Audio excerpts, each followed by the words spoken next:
Hey music fans! As a roadie, I had this great opportunity to tour with all these bands. I wrote a book about my experiences on the road, and it was the #1 new release on Amazon and Bios, and it's now sold millions of copies on Kindle. I'm Joel Roadie, and this is my podcast, Party Like a Rock Star.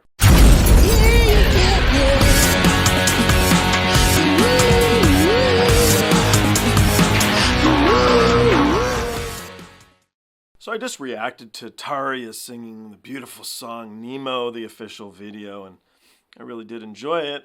I'm going to follow YouTube's advice, and this was the next video that they prompted me to listen to or view or react to or whatever. And so it's called Wikipedia Fact or Fiction. I thought it might be interesting to get to know Tarja a little better. So I'm going to give it a go. If you guys haven't seen it before, you guys can do so with me, and maybe we'll get to know her a little better together. Let's do it. Hi, I'm Tarja, and you're watching Loudwire.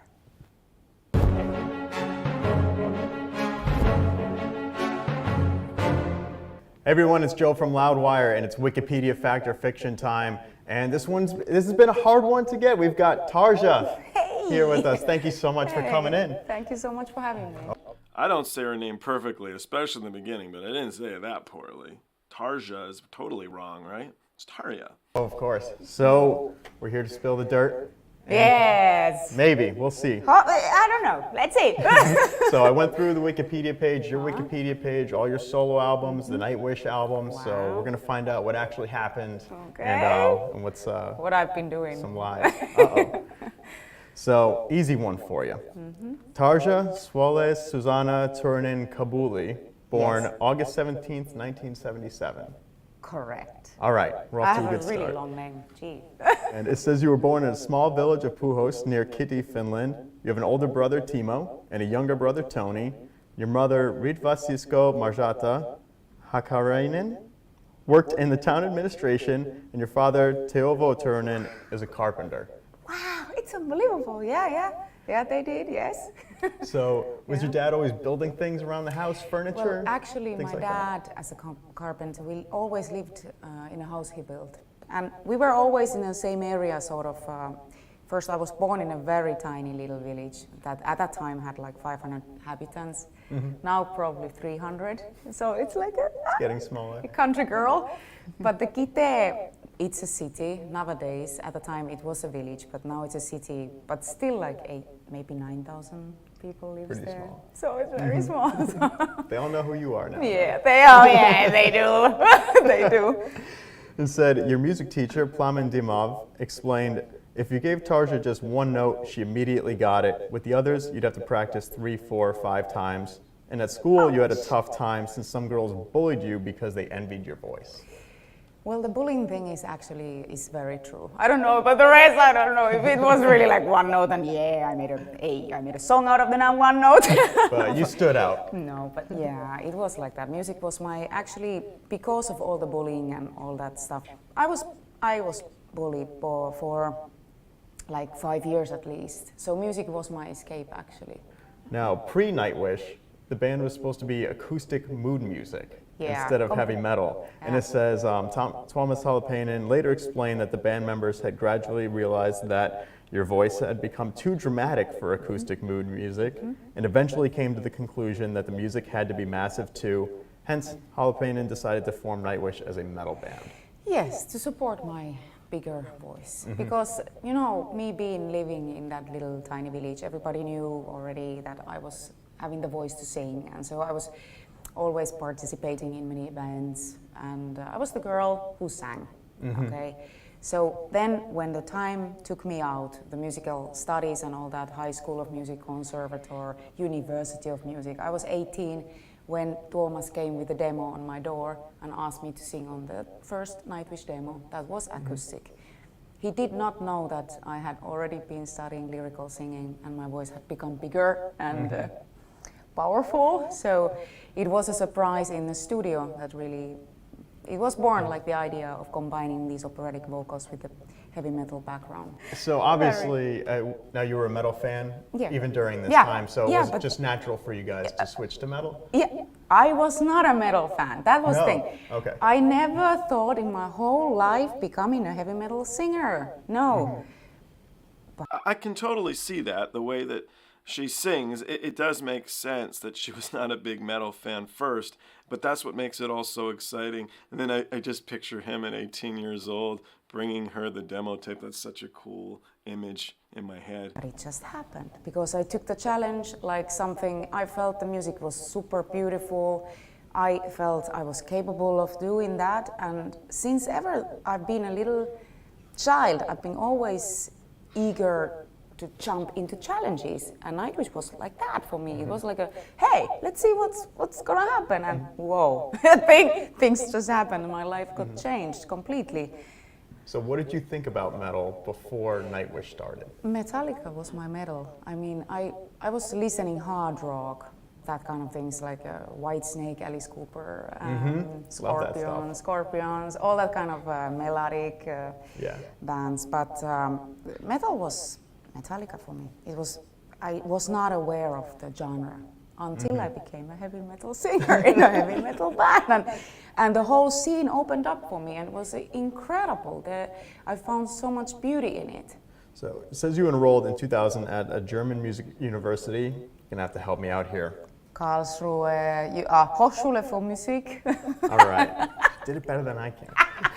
To gain a professional qualification as a soloist with further specialization in art song.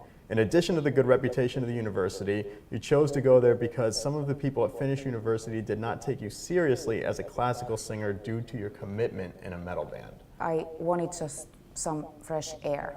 That's all. My singing teachers, all the teachers, they knew me going on tour all the time. They saw me doing that. I came back to my studies. I was doing my studies. Everything was great, and they were supporting me, actually. There were so many kids coming to see concerts in churches or theaters, or me singing with the symphonic orchestras or purely classical music, that they have never even, some of them, walked into the church before. So yeah, it's like I was starting to break those boundaries, the walls down. You explained that in the early days of Nightwish, it was difficult to combine classical technique with the metal sound in a way that gave you liberty of action without damaging your vocal cords. Classical techniques helped you play with your voice, so you decided not to pursue extra training in rock/pop singing. Yeah, I've never asked help from any other type of singing teacher or professional. Instead, I've been always progressing as a lyrical singer, still today. I have a vocal coach in Buenos Aires in Argentina. Whenever I feel like I'm getting to a wrong track or something, which is rarely happening anymore. I know my instrument very, very well, but you need a guidance. You need a guidance, and especially in the line of singing that I'm doing. Now, what was the issue with potentially damaging your vocal cords the way that you were singing with Nightwish? In the beginning, the sound, the bad sound, bad monitor mix, hearing with the veggies, the voice, it's not like you tried to overcorrect for Yeah, the mix. of course, you cannot hear, you have the drums blasting full on your ears, and you cannot hear what you're singing, and not to over push, That means pushing means damage. It's like that. And for a lyrical singer, everything happens here. Actually, nothing happens too much here. And to get away from the lyrical singing technique, just to take a step aside, that was tough. But I did that on my own. I didn't want to sound like I had a potato in my mouth all the time when I was singing. Nobody could really understand what the heck I was singing. So I did not want to sing like a classical singer in the rock shows. I had to find a way, and it was tough. It took me years. So going into a little bit of Nightwish here, Angels Fall First. Tuomas Holopainen wrote the music for the album during his time in the Finnish army. Yeah. Wow. I believe so, yeah. So does Finland have mandatory military service? Yes, okay. Yes. And even women can go. I think for women it's not mandatory, but for men, yes. So was this kind of a little bit of his outlet during his time I in there? think so, I guess so, yeah. On Wishmaster, the song The Kinslayer is written about the victims of the Columbine High School massacre. Right, that's correct. What was the impact of that event in Finland? Yeah, that was kind of like the first things, really like that kind of sort of things that started to happen afterwards. It's been Unfortunately, a lot more frequent today. terrible. But yeah, it was kind of, and especially I think for Tuomas, he had been as an exchange student in USA, and he had a US connection, a lot more than the rest of us in the band. So for him, it was like a bigger impact. And on Once, the album cost nearly 250,000 euros to make, which made it Finland's most expensive recording ever. And then this one may not know here until the release of Dark Passion Play, which cost over 500,000 euros. But I have no idea. But it was an expensive album. Okay, there were some, even some video productions were like ridiculous.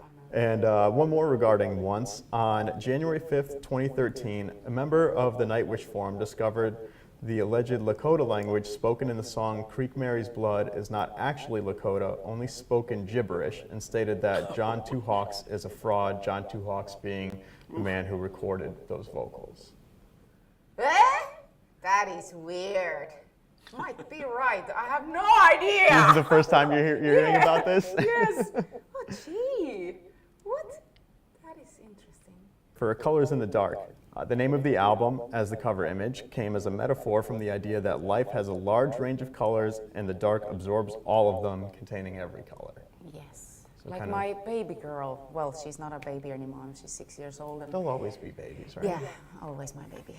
So she, one day, we were talking about colors, and she's like, my favorite color is black. I said, oh, and why is that? Because mommy's favorite color is black, even though I'm not wearing any black. And why your favorite color is black? Because it absorbs all the rest of the colors. And I'm like, it's exactly like that. It's exactly like that.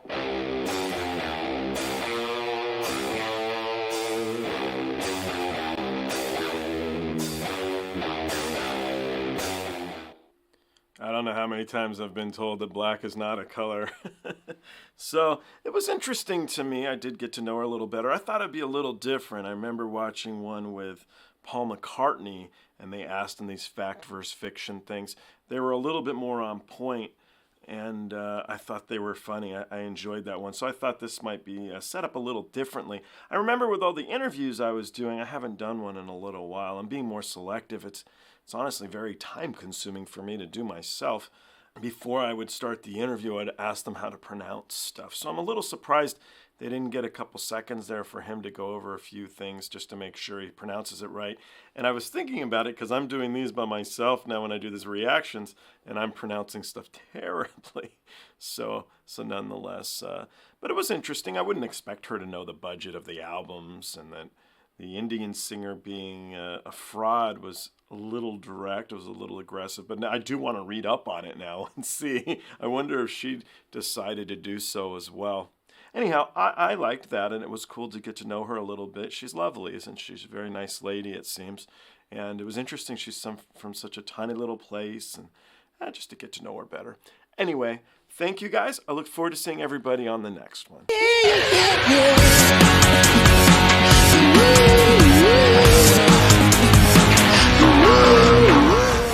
Hey guys, I hope you enjoyed the show. I now have a Twitter, Instagram, TikTok, Discord, and even a Patreon. The Patreon you can join for as little as $1. The handle on all of them, it's of course, Joel Roadie. I'll see you guys on the next one.